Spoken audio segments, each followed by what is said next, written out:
शिक्षा के जिज्ञासु नमस्कार। आपका स्वागत है doctor Pawan Shukla educational Islamic YouTube channel पर। आइए बात करते हैं नॉर्मल प्रोबेबिलिटी करों की।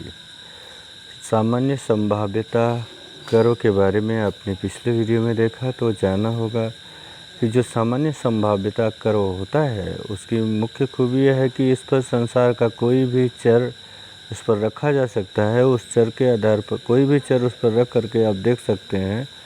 कोई भी चर आप रखेंगे तो उसमें आप पाएंगे कि जो 68% हैं वो नॉर्मल होते हैं। इस तरह से मैंने पिछले वीडियो में आपने देखा होगा तो याद होगा कि जैसे एक अगर इस तरह से हॉरिजॉन्टल लाइन बनाई गई एक सच की और इस पर दिखाया जाए एक बिंदु वो है जिससे इधर ऋणात्मक मान को दिखाया जाए और इसके इधर अगर धनात्मक मान को दिखाया जाए तो आपने देखा कि वो जो मीडियन होता है वो बीच में होगा और एक सिमेट्रिकल ग्राफ बनेगा ऊँट की डील की तरह। ये ऊँट की डील की तरह जो ग्राफ बनेगा इसका मीन जो है ये बीच में है मध्यमान और यहाँ प्लस सिग्मा 1 सिग्मा इधर है और -1 सिग्मा इधर है तो प्लस 1 सिग्मा प्लस 2 सिग्मा तक जो है 99.79 इसके आ जाते हैं। तो आप पिछला वीडियो देखेंगे तो उसकी खूबियों को जान जाएंगे। आज जो यह वीडियो हमारा है इसमें हम बात करते हैं कि जो उसकी वैषम्यता है और कुकुदता है, जो उसका स्क्यूनेस है, उसका स्क्यूनेस और जो कर्टोसिस होता है इससे संबंधित बहुत सारे प्रश्न आते रहते हैं। तो नॉर्मल प्रोबेबिलिटी कर्व की कर्टोसिस क्या है और उसका स्क्यूनेस क्या है इस वीडियो में हम इसी पे बात करते हैं। हम जानते हैं कि जो सामान्य संभाव्यता वक्र के जो मध्यमान होता है माध्यिका और बहुलांक वो तीनों एक बिंदु पर होता है। तीनों का जो संख्यात्मक मान होता है एक समान होता है जिसके परिणाम स्वरूप जो इस वक्र के दाहिने तथा बाएं भाग सममित होते हैं, सिमेट्रिकल होते हैं। मतलब जैसे बीचों बीच आप अगर काटेंगे तो उसका एक हिस्सा जो है दूसरे इसका मिरर टाइप का, जैसे आप इमेज देखते हैं अपनी उस तरह से सिमेट्रिकल होता है, बिल्कुल बराबर होता है। तो वो सिमेट्रिकल तो होता है लेकिन जब माध्यिका और बहुलक जो है वे एक बिंदु पर नहीं होते हैं तो ये सिमेट्रिकल जो होता है जो सममिति है वो ख़त्म हो जाती है, नहीं रह जाती है और विषम हो जाता है। इसे तब विषम कहा जाता है।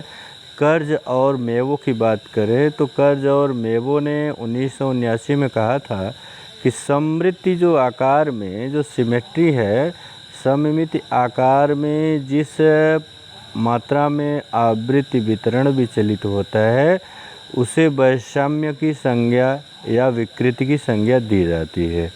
जो सिमेट्रिकल आप देखते हैं, जो सिमेट्री है, जो सममिति है, उसमें जब आंकड़े बांटे जाते हैं तो उन आंकड़ों का जो वैषम्य हो जाता है, मतलब जो डिवीज़न हो जाता है वो एक समान ना होता है। जैसे आधे हाथ पे आप देख रहे हैं इधर और इसके इधर दोनों में समानता न रह जाए तो इसे ही वैषम्य का या विकृति की संज्ञा दी जाती है।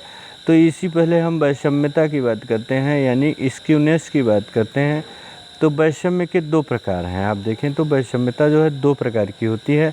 एक तो वैषम्यता है इसकी पॉजिटिव की, एक वैषम्यता है पॉजिटिव और दूसरी वैषम्यता है निगेटिव की। एक धनात्मक होती है वैषम्यता और एक होती है ऋणात्मक वैषम्य स्क्यूनेस, जो उसको आप अंग्रेजी में कहते हैं स्क्यूनेस। इसके बारे में प्रश्न भी आता है। तो जो स्क्यूनेस होता है धनात्मक होता है और ऋणात्मक होता है। तो धनात्मक स्क्यूनेस क्या होता है इसको देखते हैं। तो धनात्मक वैषम्य या विकृति यानी पॉजिटिव स्क्यूनेस क्या होता है, जब वितरण के, समझ लीजिएगा, जब वितरण के बहुलांक व माध्यिका अपने मध्यमान के बाईं ओर पड़ते हैं। जब वितरण के बहुलांक और माध्यिका वितरण के बाईं ओर पड़ते हैं। देखिए आप यहाँ देखिए एक उदाहरण दिया गया है, ये माध्यिका है, इसकी ये मध्यमान है और ये माध्यिका है और यह बहुलक है। तो इतने में ही समझिए एक लाइन में कि जब मध्यमान के बाईं ओर आपका मीडियन होगा और आपका मोड अगर किसी ग्राफ का एनपीसी का होता है तो ये पॉजिटिव स्क्यूनेस होगा। एक चीज़ प्रश्न यहाँ से आपका बनेगा, याद रखिएगा कि जब मध्यमान के बाईं तरफ लेफ्ट साइड में माध्यिका और बहुलांक होंगे तो वह धनात्मक होगा, धनात्मक विकृति या स्क्यूनेस होगा।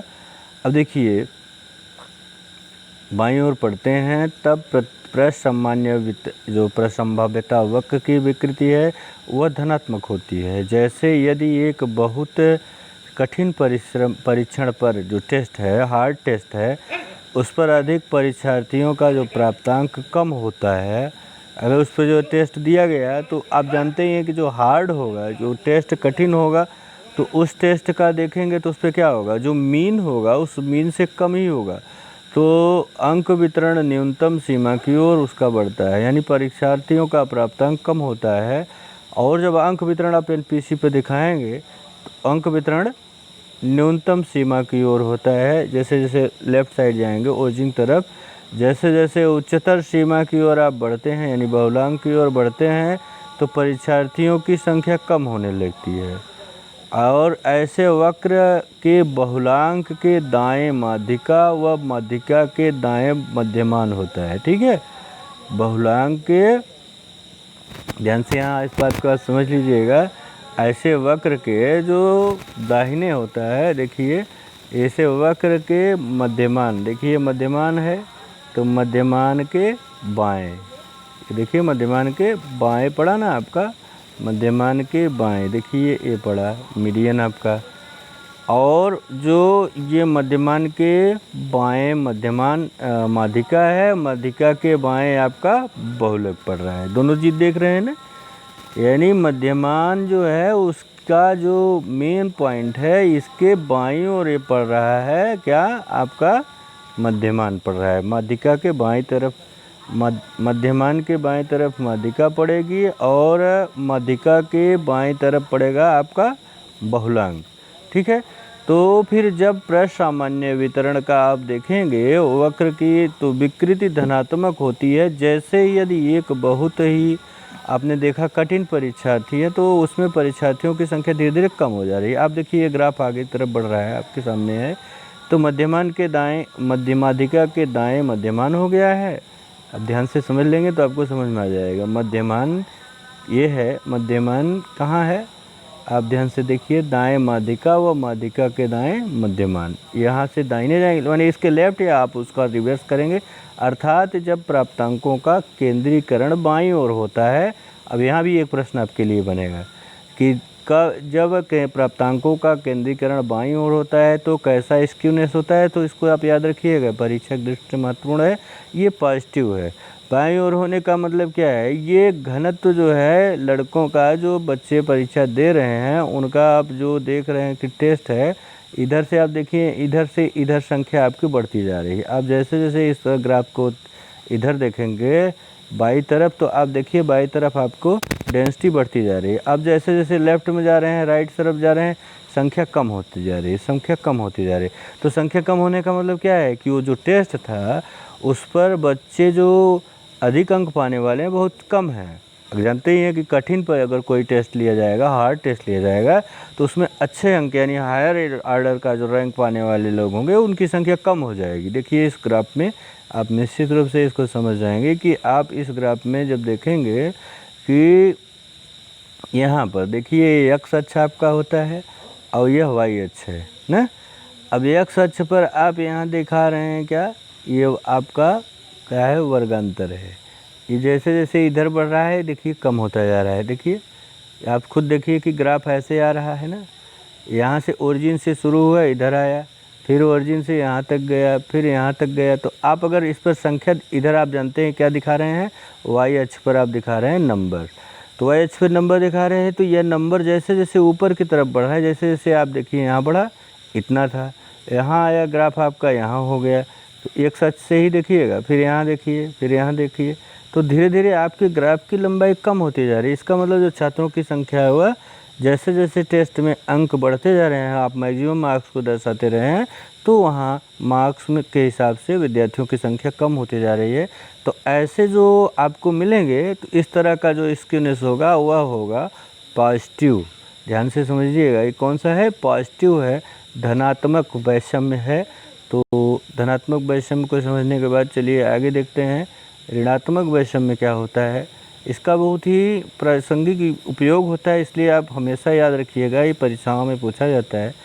तो ऋणात्मक वैषम्य या विकृत यानी नेगेटिव जो स्क्यूनेस होता है अब आपने देखा कि जो पॉजिटिव स्क्यूनेस होता है उसमें जो आंकड़ों का वितरण होता है वो मीन के लेफ़्ट साइड होता है और जो निगेटिव होगा मीन के राइट साइड होगा। तो यानी जब वितरण के प्राप्तांकों का केंद्रीकरण दाईं ओर तथा माध्य माध्यिका की बाईं ओर से होता है। देखिए माध्य किधर है, यहाँ माध्य माध्यिका की बाईं ओर है। तब क्या था, माध्य के बाईं ओर माध्यिका थी, बहुलक थी। हाँ, तो यहाँ ये रिवर्स हो जाता है, उसके उल्टा होता है, बाईं ओर होता है। ऐसे वक्र के बहुलांक के बाएं माध्यिका और माध्यिका के बाएं मध्यमान पड़ता है। ध्यान से देखिए, कह रहे हैं कि ऐसे वक्र के बहुलांक के बाएं माध्यिका, ये लेफ्ट है, बहुलांक के बाएं माध्यिका हो गई और माध्यिका के बाएं आपका ये मध्यमान पड़ रहा है। क्यों ऐसा हो रहा है अभी आपको समझ में आ जाएगा। देखिए बाएं होता है, अब यहाँ प्रश्न जो बनेगा इसी तरह से आपके लिए बनेगा कि जो पॉजिटिव स्क्यूनेस होता है उसमें मीन के दाहिने क्या होता है। तो आप वहाँ कंफ्यूज मत होइएगा, वहाँ मीन के दाहिने कुछ नहीं होता है। मीन के बाएं आपको माध्यिका मिलेगी और माध्यिका के बाएं आपको क्या मिलेगा, बहुलांक मिलेगा। लेकिन जो नेगेटिव स्क्यूनेस होता है, ऋणात्मक वैषम्य होता है, उसमें मीन के दाहिने बहुलक माध्यिका होगी, तो माध्यिका के दाहिने आपका बहुलांक होगा। तो यहाँ सीधा सीधा रिवर्स हो जाता है। तो यहाँ क्या होता है कि ये एक बहुत सरल परीक्षण आपको दे दिया जाए, ठीक है। एक आपने देखा कठिन परीक्षण, आप कठिन टेस्ट हार्ड टेस्ट दे करके आपने देखा तो बच्चे जो मैक्सिमम हायर ऑर्डर के नंबर पाने वाले थे उनकी संख्या बहुत कम थी। तो उस ग्राफ को उस तरह से दिखाया। अब आपको यहाँ दिखाना है कि जैसे आप परीक्षार्थी को बहुत ही सरल इजी पेपर देते हैं, तो इजी पेपर देने पर क्या होगा। देखिए इजी पेपर आपने दिया ना, इजी पेपर दिया तो 0 नंबर पाने वाला कोई विद्यार्थी नहीं है, ठीक। लेकिन जैसे ही आप आगे बढ़िए, देखिए ये 0 है आपका, यहाँ 0 होता है। अब इस 0 से मैक्सिमम की तरफ ये मार्क्स है आपका। अब डेंसिटी आपकी देखिए, जो बच्चों की डेंसिटी दिखाई दे रही है आपकी इस ग्राफ में कितना बढ़ती जा रही है। जैसे जैसे आप आगे बढ़ते जा रहे हैं आपको छात्रों की संख्या अधिक मिलती जा रही है। ऐसा क्यों हो रहा है मालूम है, ऐसा इसलिए हो रहा है कि जो आपने पेपर बनाया है, आपने जो टेस्ट लिया है वो सरल था। तो जब सरल पेपर आपने दिया तो सरल पेपर में हुआ क्या कि उसमें अधिकतर लोगों ने उसके पूर्णांक, ये जो पूर्णांक आपका दिख रहा है ये 100% मार्क्स है। तो यहाँ देखिए आप इस तरह से इसके बीच में कितनी अधिक संख्या है, कितने अधिक अंक पाने वाले, ये अधिक अंक पाने वाले हैं। अब कितने कम पाने वाले बहुत कम हैं कि जो बिल्कुल ही लापरवाह रहे होंगे आपके उस सरल पेपर पर वही कम अंक प्राप्त करते हैं। तो ये निगेटिव स्क्यूनेस हो गया जिसमें मीन के, आप देखिए मीन के दाहिने आपकी माध्यिका है, यहाँ ध्यान से समझ लीजिएगा। हाँ, एक बार और आपको समझा दें वहाँ, क्योंकि दोनों में यही अंतर है, मुख्य अंतर यही है मीन, मीडियन और मोड का। जो मध्यमान है और माध्यिका है और जो बहुलक है। तो अब देखिए मध्यमान के दाहिने यहाँ पड़ रहा है, आप मध्यमान के दाहिने माध्यिका देखें और माध्यिका के दाहिने बहुलक मिला मोड। और इसका आप उल्टा समझिए तो माध्यिका मोड के बहुलांक के बाएं माध्यिका और माध्यिका के बाएं आपका मध्यमान प्राप्त हुआ। तो इस तरह से जब आपको मिलेगा तो ये आपका क्या कहलाएगा, जो ये मिला है आपका पूरा ये क्या कहलाएगा, तब ये कहलाएगा निगेटिव स्क्यूनेस, ठीक। ये आपका ऋणात्मक है क्योंकि यहाँ दोनों तरफ आप देख रहे हैं कि कम जो अंक प्राप्त करने वाले हैं उनकी संख्या बहुत कम है। एक एग्जाम्पल दोनों मैंने दी, बहुत सोच समझ के आपके लिए बनाया था कि जो सरल टेस्ट होगा उससे अंक अधिक पाएंगे, तो उसको जब आप एनपीसी पे दिखाएंगे तो वहाँ पर आपको निगेटिव स्क्यूनेस प्राप्त होगा। और जो एक कठिन टेस्ट होगा वो कठिन टेस्ट पर अधिक अंक पाने वाले बहुत कम होंगे और कम प्राप्त करने वाले ज़्यादा होंगे, तो वो पॉजिटिव स्क्यूनेस हो जाएगा, ठीक है। अब आप इसके स्क्यूनेस को समझिए पॉजिटिव और निगेटिव की, तो अगले वीडियो में हम बात करेंगे स्क्यूनेस का हम कैसे मूल्यांकन करते हैं, मापन करते हैं। तब तक आप ध्यान से पढ़िए, जो बातें न समझ में आए आराम से आइए, मैं पूर्ण रूप से संतुष्ट करने का प्रयास करूँगा। चैनल लाइक शेयर सब्सक्राइब और भी कर लीजिएगा। धन्यवाद, नमस्कार।